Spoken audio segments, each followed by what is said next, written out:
Hi everyone, this is Coach Sandra. Thank you again for tuning in to another video. This episode is going to be answering some questions and opening another discussion on my last video, which was politics and personal development.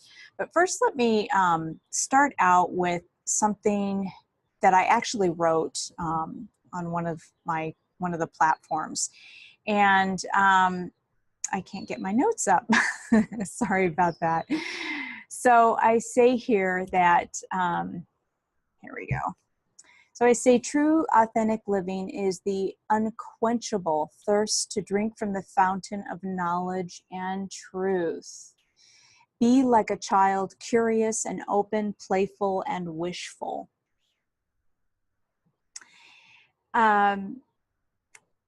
I actually ended up getting some questions to this last video, and a couple people, actually couple people asked me questions, don't even follow me, so I hope that they end up subscribing. I would really I love their question, or their questions, excuse me, and I would love to be able to get more of those. I'm not afraid of provocative questions, as long as the dialogue continues to go, and there is no nastiness and things like that. I'm not afraid of provocative, insightful, mind-shattering, mind-blowing type of discussion. I mean, I think that this is a lot what the journey to authentic living is about, right? And the journey begins with ourselves. It always is about us, right? And our perceptions and so forth. Okay, so let me read you the question from Christy, is how she would like to be known as. She says, "You're not Black, so why are you interested in Kanye West and Candace Owen, or what they say? And why did you not speak about other minorities considering your Spanish descent?" So that is a very good question. That I know of it, I'm not Black, and I don't have the same history, perhaps, but there are similarities, right? Because I think as minorities, and I think if we look back on history, there have been a lot of groups that have been definitely discriminated, indigenous groups and so forth, and so on and so on. Before I get into that, I want to say that and reiterate to you that personal development is not an aspect that is far removed from society and pop culture, right? So when the society makes shifts, whether they're good or not, according to us, or they're healthy or not, regardless of that, our personal life is influenced, it's touched, okay? So a very simple example, and I hope this is a good example, I'm not sure if it is, but you know, let's just say that I live in a country where I'm really censored. Like I think we're all censored, but let's just take a country. I'm not going to name one, but just think of a country where people are really censored, and where they say that even literature is censored, and say that I'm totally into personal development and I want to grow and I want to evolve as a human being, but I do not have access to personal development or psychology books, right?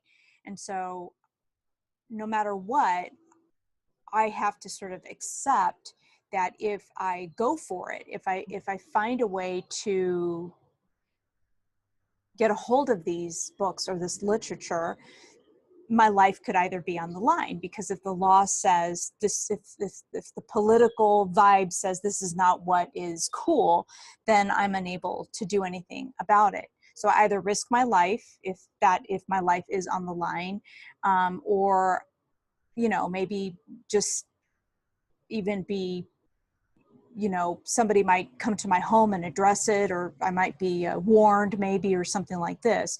Nonetheless, my personal development is hindered because of this. So even though I didn't make up the law, even though I live in that country and I have these, and that is that kind of culture, I'm still influenced by that, right? I mean, it's just kind of part of it. So I hope that's a pretty good example to kind of give to you. And so that law that is part of society influences all of us, right? You are how you behave, what and how you think, even if you're conditioned or programmed to whatever that is, good, bad, what, again, I'm being very neutral about this because I don't know what good or bad is for you. I know what it might be for me, but I don't know what it is for you. So you can just kind of imagine that, right? And so I am part of this conditioning until, somebody else brings it to my attention, until there is some catalyst that wakes me up to other truths beyond what that conditioning might be. If I lived in this country where I'm unable to read more on personal development, I might have an opportunity one day to get out of this country and then go to a land where it would be okay to read whatever kind of literature I want. And then, of course, I could move forward in my evolution. So going back to, the fact that, what do I care about Kanye West and Candace Owens?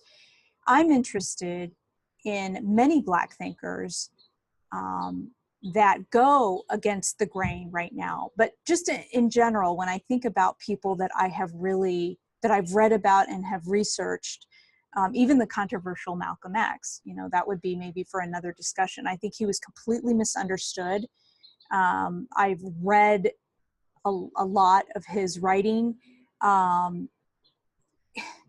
You can't take everything he says literally, but I understand it too. Anyway, this is not about Malcolm X, but I'm just saying I'm very much interested in that. But I've also read Karl Marx, who could be considered controversial to some people. I love philosophy and I love deep thinkers. I love people who go against the grain, and that's kind of what's happening right now. And also, Black people have been a lot more vocal in this country than any other minority. And I'm discovering in my own research that, okay, yes, there are many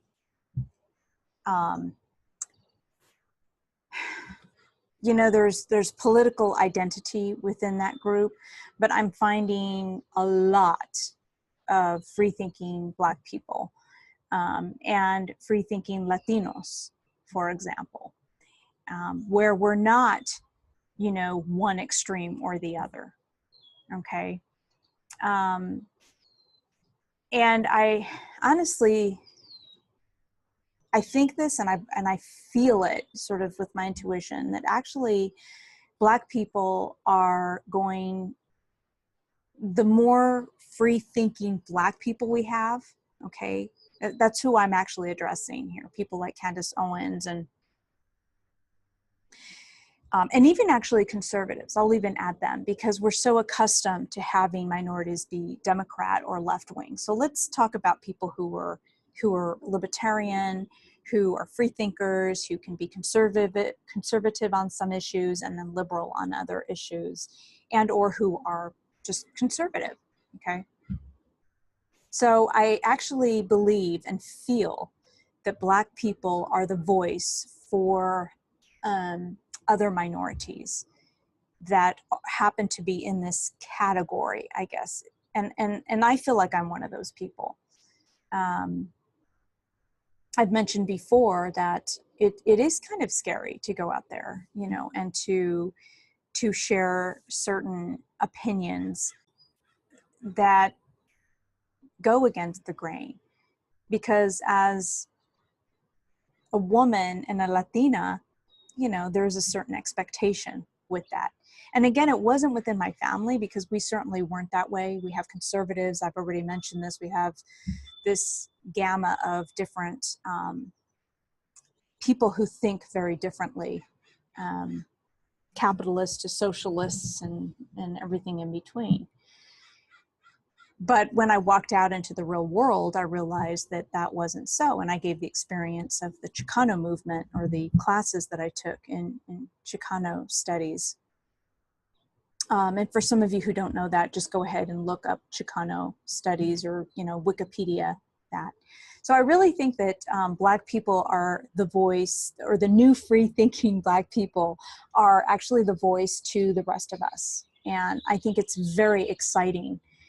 It's a scintilla that is just, boom, it's out there. And I find this time very exciting. It is kind of daunting. It is a little scary about what we're seeing. But then again, you know, what we're seeing is not peculiar. You know, like when somebody's unkind or people are rude or we're saying that people don't care anymore. I mean, that's not peculiar to Black people or to white people, right? We're just seeing this sort of behavior. And again, I think that the media has a lot to do with that. They influence a lot. So, you know, I am very excited to find on YouTube a lot of free thinkers. And I'm just devouring this information, devouring the lectures from intellectuals that are not extreme. And so it is a very exciting time for me. And that's why I think Black people are at the head of the game. I've even learned about two Black sisters, ladies, their names Diamond and Silk, and they're supposed to be like Trump supporters. And it's just really interesting, you know, getting their point of view. And I kind of tend to follow these people because I want to follow what they say, what they mean, what is it that they're looking for, right? I think this is really important. Okay, so I hope that kind of answers your question. Latinos aren't the ones that are born and raised in this country, haven't really had much of a voice. That's also, I think, because of a lot of times because of our religion and our family sort of expectations. We sometimes, you know, we're so family oriented, and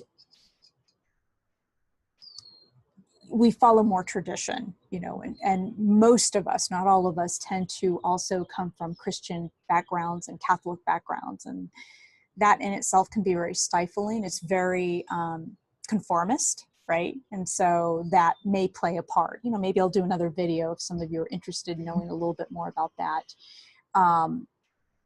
But yeah, so that's why I'm very much interested in free thinking Black people, because it's just interesting to me. When I use that word interesting, I mean extremely. I'm curious. I love it. I posted something as well on my personal timeline, and knowing that I probably wouldn't get much likes or any comments, and I did not get any, which is very interesting as well to me, to see who has the courage to kind of want to talk about this. You know, a lot of people say, well, you know, I'm not interested and so forth, but then I see them on Facebook and they're posting political stuff.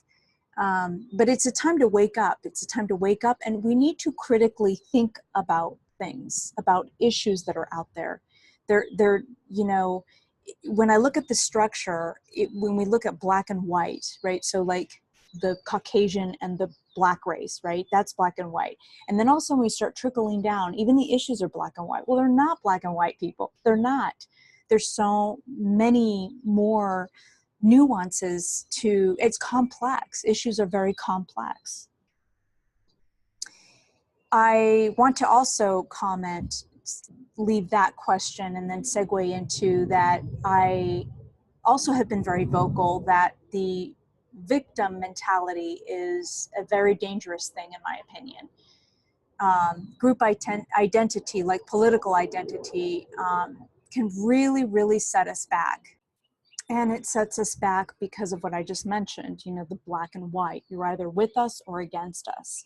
And again, you see this sometimes in the extremes in the political realm, right? So it is a very, victim mentality is very dangerous, right? And there are groups of people, there are monopolies that exploit this victim mentality, this victimhood.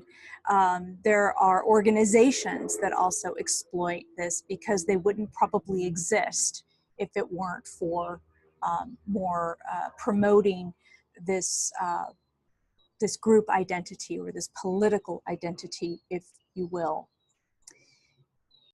Now, again, I had posted in the Politics and Personal Development Cesar Chavez quote, which I don't have up here, but it was about being, you know, being proud of your culture and of your race. And that doesn't mean that because you feel proud of your race and the culture that you come from, or the language maybe that you speak, or that your parents taught you if you come from a different country, there should be pride in that. There's nothing wrong with that. And I think we've become ridiculous. You know, it's who is to say when is it appropriate and when it isn't appropriate. And as Cesar Chavez says, is that we can be proud and have dignity without disrespecting other people's culture. And that's the way I was raised. My mother wanted me to, you know, she spoke Spanish to me at home and wanted me to be, you know, very proud of my heritage. And we would spend many hours talking about the culture and what it meant to be Latino in this country. I mean, she really did. She really took the time to talk to me about it and help me understand, you know. So there wasn't a marginalization of anybody else. She didn't discriminate anybody else and said, you're better, or you're the chosen girl, or whatever people do. Had nothing to do with that. And I also understand that a lot of people that may be watching this didn't have that. So I want to be sensitive to you. This might be foreign to you, but in many respects, this is why I feel so grateful, because I really feel like I had not just parents for the first so many years of my life, but I had teachers, really, that taught me, or that were trying to teach me and inculcate a certain dignity and a certain pride of not just being in America and assimilate into the culture, but also have a dignity about where my roots come from, right? And so this is why sometimes that we are all one philosophy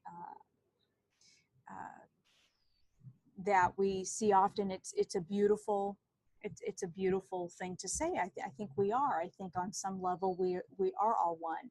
You know, we bleed all the same. You know, we hurt. Uh, we can get hurt. That is, you know, we might not all suffer the same way, but you know, there's nuances to that, right? We're different expressions of the same species, I guess. You know, if you will.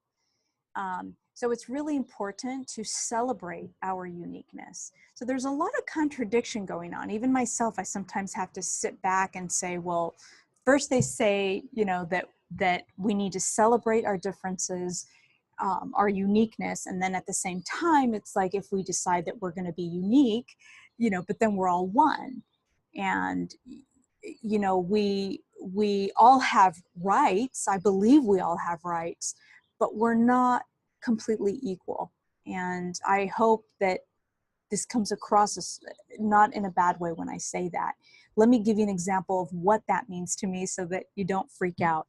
So, you know, I would love to have been a doctor. You know, I come from a family on both sides from the medical field. I have cousins that are pathologists and MDs and specialists and so forth, and I've always loved health.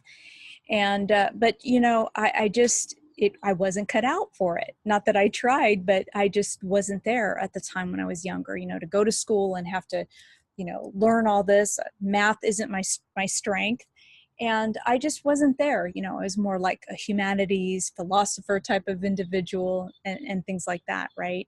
So I wasn't equal to my cousin who was so passionate about medicine that he got invited to Johns Hopkins University and was there for many years. I mean, it's just not, I'm not equal to that. So that's kind of what I mean by that. But I do believe we all have rights. We have a right to get our basic needs met. We have rights to voice our opinions and to be free thinkers and so forth. Okay, so I hope that I explained that distinction. Another question that I want to answer is, I was asked if I ever encountered racial prejudices, and I did encounter some, and the earliest memory that I have is when I was dating a Sicilian American, and he was full-blooded Sicilian, because the majority of our immigrants before maybe 15 years ago or something like that, a lot of them were Sicilians, right, that left Sicily and came to America. And so his parents were not they weren't racist towards me, but a lot of their friends and their family that were Sicilian, they spoke Sicilian, and I wasn't a Sicilian, and so they kind of looked down on me. And I remember kind of feeling that as well. And also, I think because and then there was a social economic difference too, is that I wasn't a wealthy person, and a lot of the people that I knew were, and so maybe that kind of played a part, as well. But more than racial prejudice, I encountered other kinds of prejudices, being from the United States, for example. So when I went to Italy to live, and I was about 22 years old, and I lived there for 12 years, I was surprised. Well, at the time, Bill Clinton was president, but when George W. became president, I remember that some people and some Italians, and I also lived in La Zona Rossa is what they call it, the red zone. So not the red light district, the red. So what that means is more of a communist. They were radical socialists, because, and that's another story too. When I say Italian communists, they weren't necessarily like Stalin communists, although there were some people that did have a little picture of Stalin, and they never believed that Stalin did the horrendous things that he did to his own people. And there you go. See, people don't, your belief, if you don't believe that somebody could actually do something and you defend them at all costs, even if they did something wrong, there's proof right there. And Italy's a lot closer to Russia than we are. And so that was a common thing. But not to go off on a tangent, I remember a couple of times, one incident in particular, I was at a dinner with a friend of mine, and she had invited me, and she had other friends it was at the beach, which is very common in the region that I lived. I lived by the beach. And so anyway, so we're sitting there, and there was probably, I don't know, maybe like 15 people, something like that. And we were all at the table, and we were getting food ready and things like that.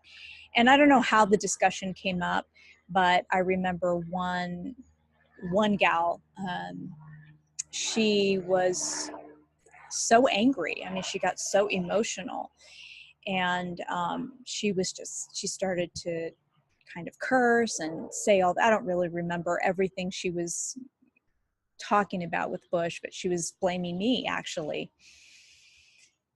And I remember not reacting. I just kind of, because my response sometimes was like to stay frozen. That's actually a defense mechanism. And I think it kind of benefited me at the time. I don't know. But anyway, so I just kind of paused, and it was like there was no room to sort of dialogue. And I remember asking her like a couple of questions, but she was just so anti-Bush and anti-like America. I mean, they didn't even like when Clinton decided to go into Yugoslavia and things like that. So, and then so that was one incident. Another incident as well was political. And so I just remember one time, I don't know how it went, it might not even really be funny right now, but I just remember responding to one person who, again, it was at a, trying to dialogue. And I just remember kind of getting up, and I wasn't really rude or anything, but I just remember saying, I'm really tired of all of you guys thinking that I have Bush W tattooed like on my forehead. Like, you know, I didn't really agree with his politics at that time. I wasn't really in favor of him myself. So you can see again, right? It was vexing to me because, and frustrating because, I mean, just because I come to, in a country. And so, yeah, so there were many other stories I can tell you about that were, and this was like really nothing in comparison to some other really sad things that actually did happen to me. So racism in itself, if it did happen because, I happened to not have blonde hair and blue eyes or something like that in the 80s or 90s. I don't know if that happened. I really don't know. I don't live with the lenses of a racism, or, I don't look at somebody and go like, at least to my conscious awareness. So I hope that helps answer that question. Okay, the other question is, how do you see a person's personal development growing from learning more about being influenced? How do you see a person's personal development growing from learning more about being influenced?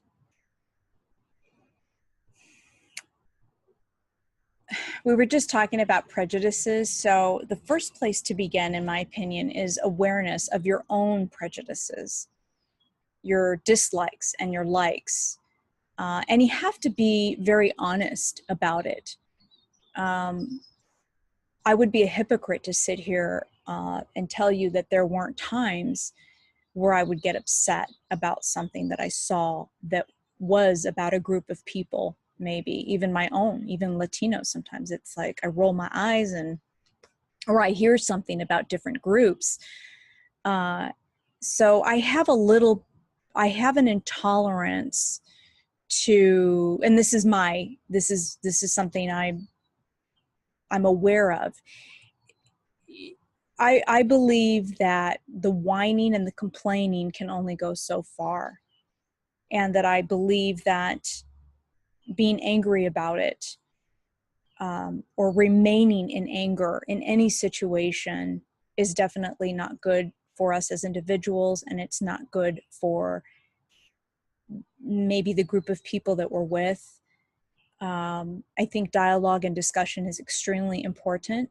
And I gave you an example in my last video of the Chicanas, of these Mexican-American students who you couldn't dialogue with them. There was no room. Everything was, shouting and complaining and blame and shame and trying to shame me. And so, you have to realize that you are influenced all the time. There's just all these influences, and just become aware of them, and you can practice even in your daily life. And I also think it's extremely important, and you've heard me say this before as well in different videos, and I really embrace this. If you want to be on the journey to authentic living, it entails as well listening to people of opposing views. It means inducing maybe even a trigger, not to be mean to yourself. That's not my intention to say, oh, you have to, but it is about measuring. How do you measure? How do you have tangible results of your own growth? If an individual can't challenge you, and challenging doesn't have to be coming from a place from a mean place or out of integrity, right? And we also have to keep in mind that, I don't sit there and read People magazine and watch shows that talk about, actors, and I don't know what these shows are called, where the gossip stuff. I mean, I'm not sitting there watching this kind of stuff, but we also can't be in denial that they have power, they have fame, they have the money, and this shifts society, whether we like it or not. It shifts society. It's the trend. If somebody famous is wearing something that wasn't trendy and all of a sudden they're doing it, it's going to be a trend. Okay. So this is how we're influenced. And again, I'm not saying that everything trendy is bad. I mean, I'm not saying that. It's just that we need to be aware of what those trends are. Okay, and then the last one is talk a little bit about labeling controversy. That's kind of a long one. I don't know if I have adequate time.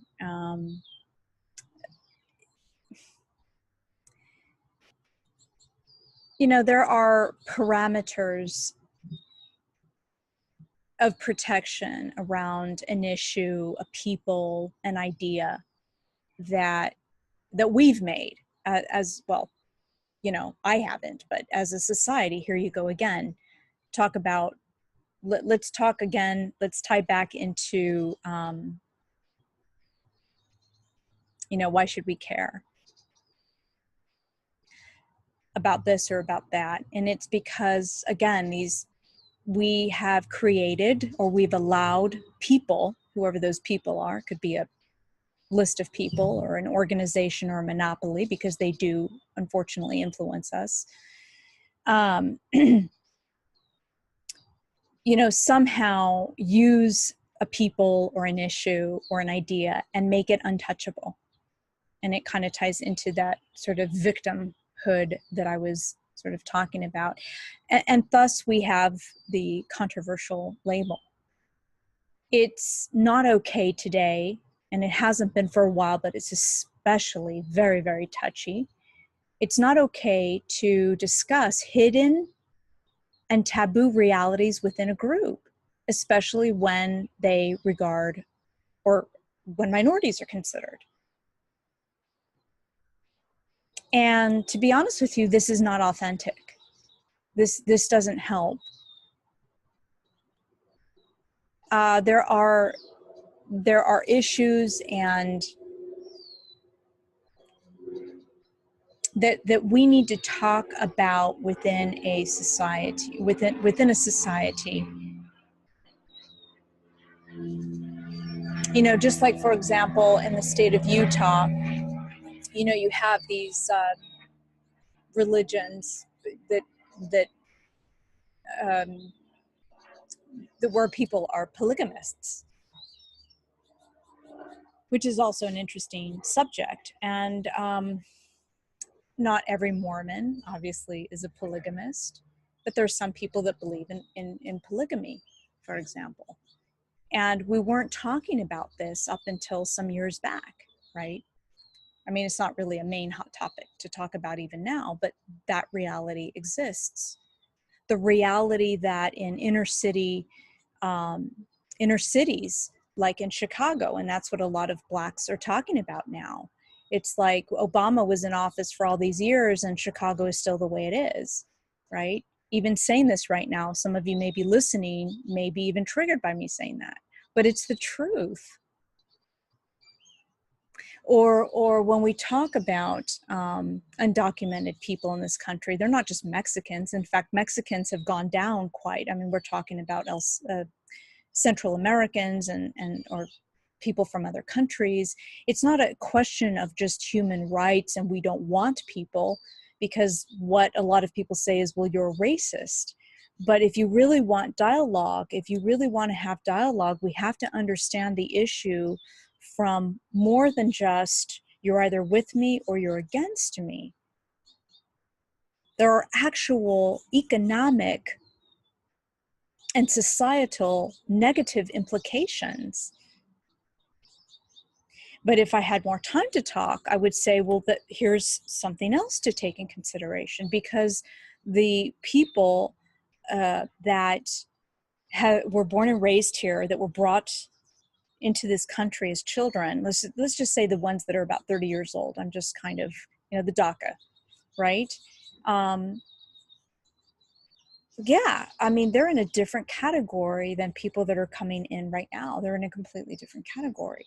We can't bundle them all together, but see, the regular Joe out there would think that all the undocumented people are the same, but they're not.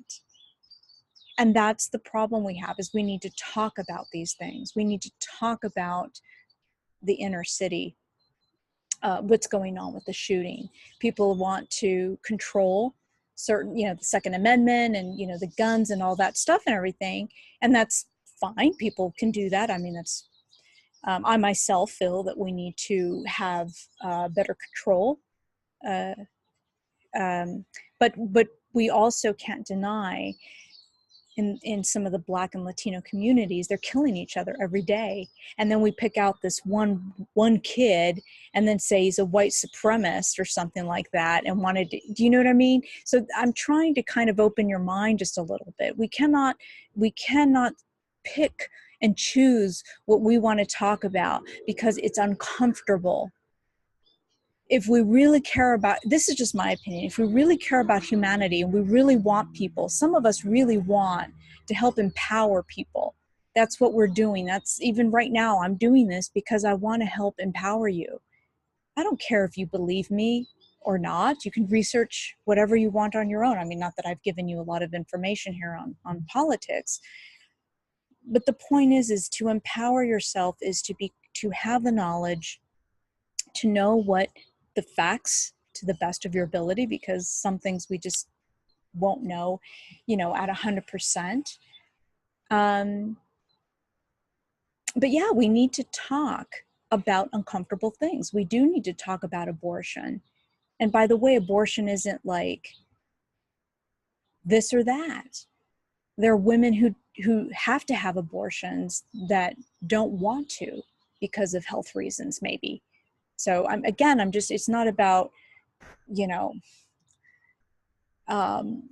just being pro-life or pro-choice or, and, you know, for the hell of it. There's more to issues.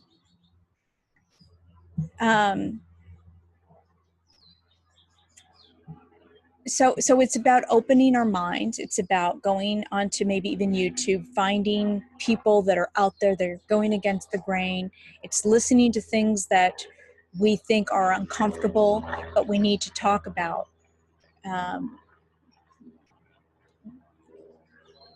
Yeah, so I think I'm going to kind of stop here. And, you know, the time has arrived for some of you, for some of us, to really begin speaking about this. You know, we have a lot of new age psycho spiritual books and leadership book. Well, the leadership books, I guess, leadership books, and, you know, all this positive thinking and everything about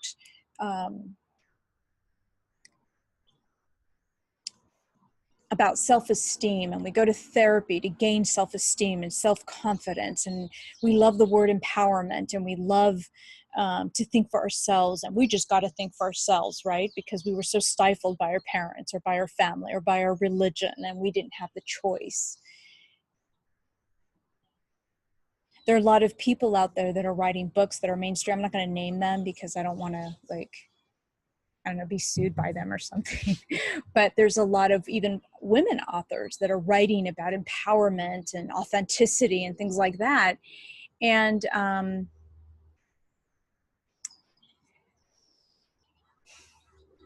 but there's more to authenticity than just it's a journey, and it's about getting in touch with yourself and becoming aware of yourself and your prejudices. A lot of authenticity is not just having your own voice. It's actually about going into the deepest, darkest, most uncomfortable places about your person and facing it and befriending those aspects of yourself. And when you are able to do that,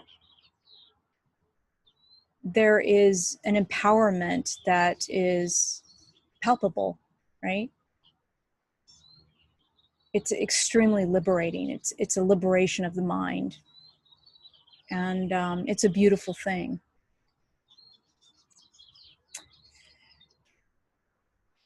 So, yeah, exploring and discovering, you know, what ideals, what values, belief systems belong to you, which ones don't belong to you.